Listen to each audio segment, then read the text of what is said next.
Bonjour à toutes et tous. Je vais vous parler aujourd'hui du monde de l'enfance et j'aurais aimé, pour en parler, pouvoir commencer par « Il était une fois », un peu comme on raconte une histoire.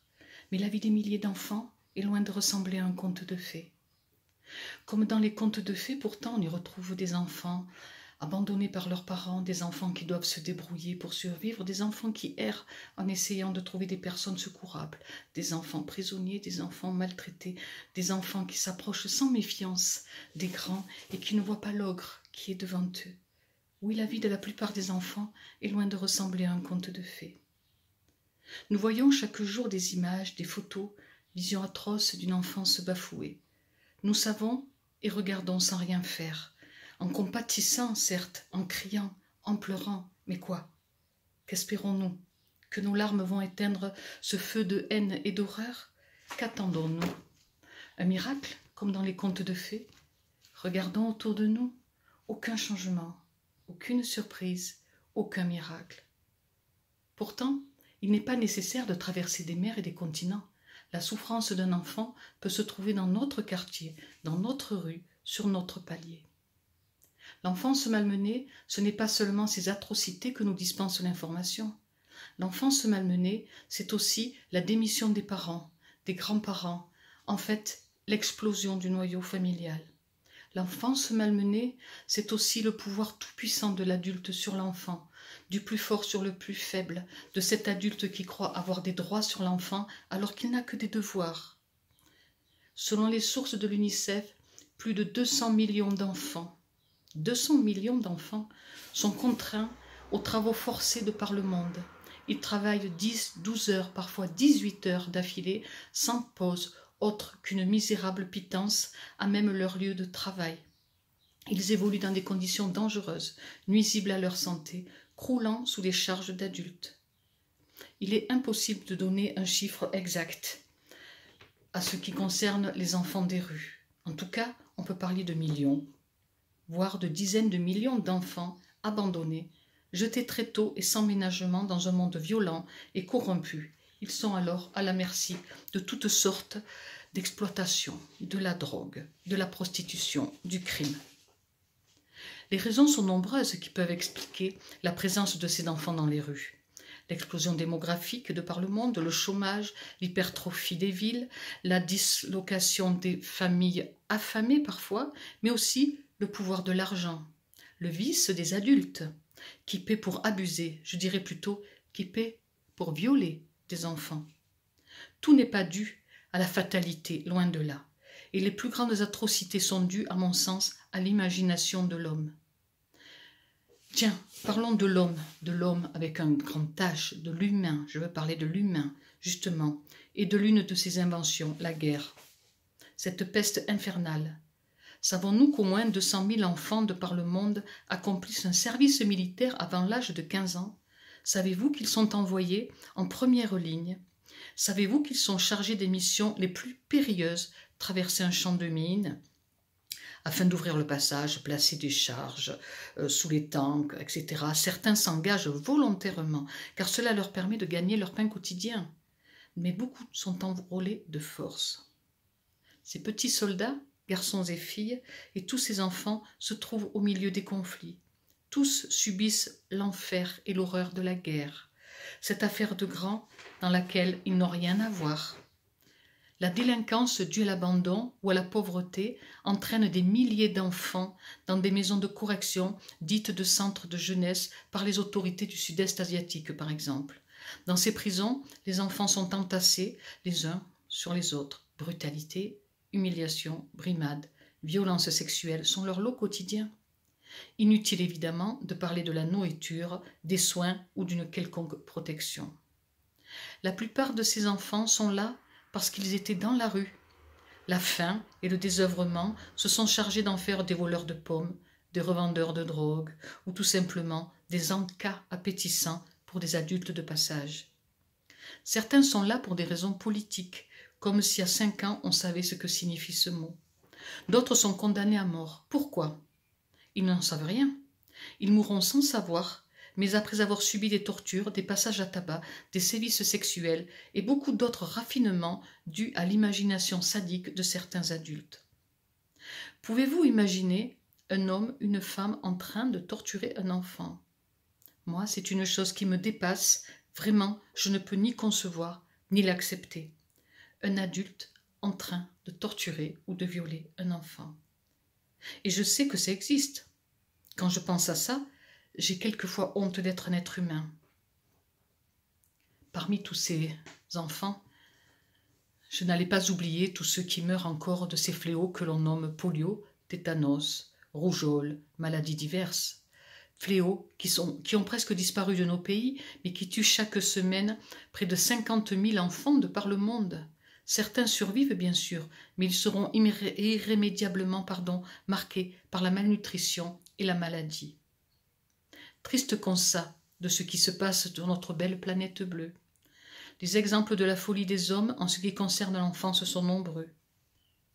Parlons de la France, de notre beau pays laïque et démocratique. Eh bien chez nous, ce sont 50 000 enfants et même plus qui sont maltraités chaque année, et un enfant meurt chaque jour des suites de mauvais traitements. Il faut bien sûr ajouter à ces chiffres les dizaines de milliers d'enfants sur lesquels on tape régulièrement et dont on abuse sexuellement et qui ne disent rien. Et encore, on ne tient pas compte des enfants meurtris à jamais par la violence psychologique. Cela va du divorce aux violences entre adultes, mais aussi tous les drames, l'horreur de certaines scènes que l'on n'oubliera jamais, le sang, l'alcool, la misère. Je me suis toujours demandé comment un enfant faisait pour ne pas perdre la raison. Un adulte ne supporterait pas un dixième de ce que l'on fait endurer un enfant. Un enfant supporte tout très bien jusqu'à l'âge de 12 ans environ. Ensuite, encore une statistique. Le suicide est la deuxième cause de mortalité chez les 12-15 ans. Le suicide est la deuxième cause de mortalité chez les 12-15 ans. Un tout jeune enfant n'a pas les mêmes valeurs ni les mêmes réflexions qu'un adulte. L'enfant est beaucoup plus près de l'animal en ce sens qu'il est vrai, sain, pur. Dans la vision qu'il a des choses, il exclut, sans le choisir, ces notions de bien et de mal, la rumeur, la jouissance due au plaisir sexuel et bien d'autres choses encore qui sont le lot des adultes. Quand on est enfant, on vit l'instant présent et l'avenir, c'est l'heure qui suit. Le reste ne se conçoit que par le rêve. Plus un enfant est malheureux, plus ses rêves sont fous et merveilleux, jusqu'à emplir totalement sa petite vie, jusqu'à ne plus discerner le vrai du faux, jusqu'à vivre dans un monde parallèle qui lui fera supporter la triste et douloureuse réalité. Alors, la mort, ce n'est rien, parce que le rêve, pour un enfant malmené, c'est la bouée de sauvetage, le rêve, c'est la pensée, le rêve, c'est la liberté. Mais nous qui avons passé ce cap de l'enfance, devons-nous vivre dans ce rêve ou voir les yeux grands ouverts ce cauchemar permanent? Comment imaginer que des milliers d'enfants soient odieusement vendus, exploités, mutilés, privés de liberté, enlevés, battus, jetés sur les trottoirs, les décharges publiques, enfermés dans des bordels, réduits à l'état de machines? Comment accepter que l'exploitation des enfants, quelle qu'elle soit, où qu'elle soit, n'ait qu'un but, divertir les adultes ou servir les adultes? Heureusement, la flamme n'est pas éteinte et il y a de plus en plus d'associations qui essaient de faire quelque chose pour ces enfants. Il y a bien sûr l'UNICEF, Amnesty International, qui révèle des cas de torture d'enfants et qui précise dans son rapport annuel que ce n'est qu'une goutte d'eau par rapport à l'océan de torture et de violence dans lequel baignent des millions d'enfants. Il y a l'Organisation de défense des enfants internationale, les Nations Unies, Enfance et Partage, la SIAD, Orphelins du Monde, Médecins sans frontières et bien sûr beaucoup d'autres, loin ou près de chez nous. De la petite à la grande structure, en passant par l'action individuelle, il y a beaucoup de bonne volonté. Et puis, il y a la Convention internationale des droits des enfants signée en 1989, censée protéger ces malheureux. Au moins, les autorités devront rendre des comptes et prendre des mesures de sauvegarde de l'enfance. Plusieurs États ont cherché à se mettre en règle en adoptant des conventions sur le travail des enfants. Mais entre ce qui se dit et ce qui se fait, il y a un monde. Le 20 novembre 1959, une déclaration a été adoptée par l'Assemblée générale des Nations unies concernant le droit des enfants et sa protection. L'idée générale de ce texte était le respect de l'enfant dans un esprit de compréhension, de tolérance, d'amitié entre les peuples, de paix et de fraternité universelle. 20 ans après, en 1979, année internationale de l'enfance, on se scandalisait du nombre incroyable d'enfants malmenés, maltraités de par le monde. En 89, malgré les bonnes volontés, l'information, le constat était là très lourd. En 10 ans, le nombre de cas déclarés était multiplié par 4. Vous rendez-vous compte, 4 fois plus d'enfants malheureux en 10 ans. Et il ne s'agit que d'un chiffre officiel, bien sûr. Et nous, en 2020, où est la loi de la régression? Et paradoxalement, c'est dans nos pays civilisés que l'enfance est de plus en plus malmenée.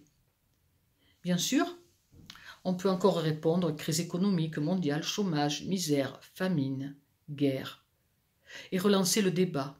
Mais si l'on raisonne comme ça, on ne s'en sortira pas. Et le grand danger, c'est que la plupart du temps, un enfant maltraité deviendra un adulte en détresse permanente, un adulte qui sera poussé inconsciemment à reproduire ce qu'il a subi. La maltraitance est malheureusement un problème qui se transmet de génération en génération. À mon sens, la seule chose qui peut encore sauver le monde, c'est la pensée, la libre pensée qui amène à la connaissance. Pour ma part, je m'en suis sortie parce que j'ai voulu toujours être libre. Par rapport à des millions d'enfants, j'ai eu la chance de naître dans un pays libre. J'ai eu accès à l'instruction, et peu importe si j'ai eu froid ou faim, j'étais libre, et rien que pour ça, j'étais déjà privilégiée. Mais tout le monde n'aura peut-être pas cette chance. Partant du principe que le bonheur amène le bonheur, je pense que si l'on veut améliorer le sort des enfants, on doit d'abord améliorer celui des parents. Et pour cela, il faut régler beaucoup de problèmes. On peut par exemple parler économie, bien sûr. La baisse du prix des matières premières, la dette du tiers-monde, le chômage, etc. On peut parler politique, le désarmement, la démocratie, la cohabitation, la fin des dictatures, etc. On peut parler dignité, droit à la différence, respect de l'individu, égalité des sexes, etc. On peut parler de la contraception, par exemple, de la liberté des femmes à pouvoir s'exprimer librement et non plus à subir, du droit à l'instruction, du droit à la médecine. On peut parler beaucoup, et puis agir, afin de donner à chaque homme, à chaque femme, à chaque enfant, l'envie de se regarder dans un miroir, l'envie de vivre la tête haute. Tâche impossible, je ne veux pas le croire. Contre la cruauté et l'horreur, contre la bêtise de l'homme, contre tous les conflits, à mon sens, il n'y a qu'une solution, et c'est l'amour. Ce n'est pas un mot bateau, l'amour. On nous dit, il faut aimez-vous les uns les autres, mais c'est ça en fait. Il faut s'aimer, et les énergies de l'amour nous renvoient de l'amour. Donc je dédie ce texte à tous les enfants du monde. Je leur donne pour qu'ils aient le droit de vivre dans la dignité. Et puis à vous tous qui avez eu la gentillesse d'écouter ce texte jusqu'au bout, vous avez le devoir de les y aider. Merci.